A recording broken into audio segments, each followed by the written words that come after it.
Bertrand Camus, bonjour. Bonjour. Vous êtes DGA Suez Eau Europe et DG Suez Eau France. Comment est-ce qu'on fait pour que la Smart City ne reste pas qu'un concept? Comment on fait pour passer du discours aux actes? L'abondance de données et la capacité d'y avoir accès en ligne nous permettent aujourd'hui de résoudre des problèmes très concrets que nous n'étions pas capables auparavant de résoudre. Je prendrai un exemple tout simple, la détection de fuites dans un réseau d'eau. Avant, il fallait envoyer des équipes, écouter des bruits et éventuellement trouver ces fuites. Aujourd'hui, à partir des données que nous captons, nous sommes capables de détecter ces fuites quasiment en temps réel.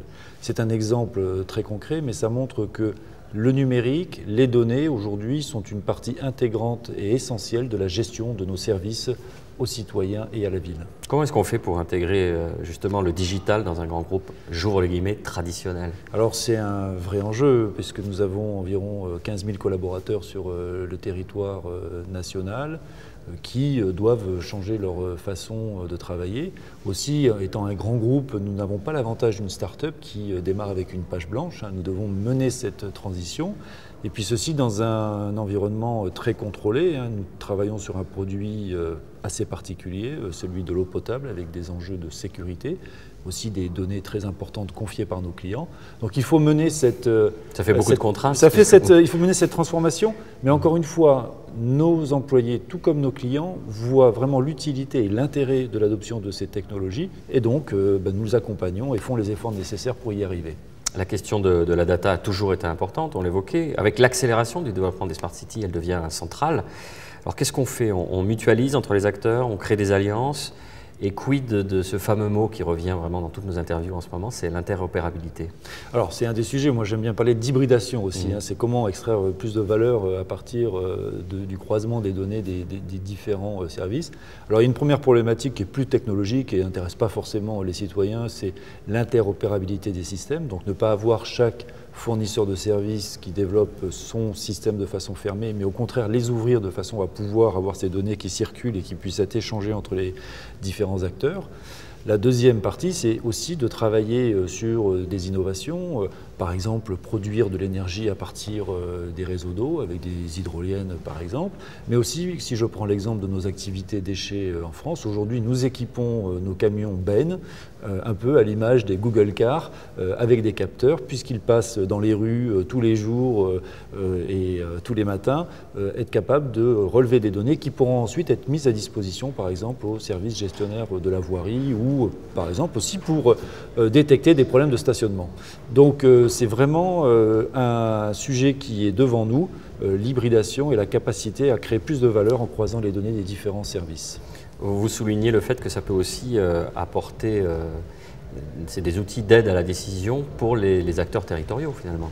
Tout à fait, il y a la question d'avoir accès à la donnée en temps réel, être capable aussi non seulement de contrôler la performance des différents services, mais être aussi capable d'informer le citoyen des différentes informations concernant les services. Nous avons un très beau projet en cours de développement avec la métropole de Dijon qui est justement la création d'un poste de commandement centralisé qui permet d'avoir ce dialogue avec les citoyens. Et puis dans une deuxième étape, je pense, ça sera la recherche de synergie, encore une fois, entre les différents services, à la fois avec un souci de performance opérationnelle, de performance économique, mais aussi de création de nouveaux services pour les concitoyens. Alors justement, vous évoquiez en début d'interview le contrat de Dijon. Là, typiquement, on est dans le concret. Ça veut dire que c'est un outil d'aide à la décision pour les décideurs territoriaux. Et il y a aussi de l'autre côté les citoyens. Vous pouvez nous en dire un petit peu plus? Alors, dans le cas de la ville de Dijon, c'est une vraie prise de conscience que la gestion de la donnée, l'accès à la donnée est un élément fondamental pour conduire les politiques de développement de la métropole. Donc, ils sont partis d'un cas très concret qui était la remise en appel d'offres de la concession d'éclairage public. Et à partir des économies qui seront réalisées à partir justement de l'utilisation de nouvelles technologies, ils réussissent à créer un poste de commandement qui va faire remonter les informations de différents services, donc celui de l'éclairage, mais aussi celui des services de secours, celui de la surveillance des rues par exemple. Et à partir de là, ils ont deux objectifs qui ont été fixés, qui nous ont été fixés en tant que consortium. C'est effectivement l'amélioration des services, mais aussi, demain, la mise à disposition de la donnée à l'ensemble des acteurs économiques de façon à pouvoir explorer et développer de nouveaux services. Quid de Toulouse? On l'a vu avec l'exemple de Dijon. Est-ce que c'est transposable? Est-ce qu'il y a des ambitions de Suez Eau sur la ville? Alors ce que nous avons vu ce matin, c'est les énormes progrès et développements qui ont été réalisés sur Toulouse Métropole, sur l'ensemble des services publics de la ville. Et comme le rappelait le Président, voilà, c'est une démarche qui a démarré il y a à peu près 3 ans et qui aujourd'hui est vraiment visible pour l'ensemble des acteurs et des citoyens.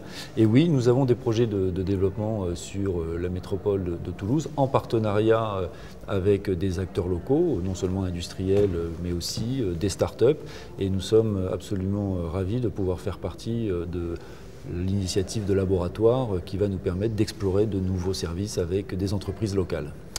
Bertrand Camus, je vous remercie. Merci à vous.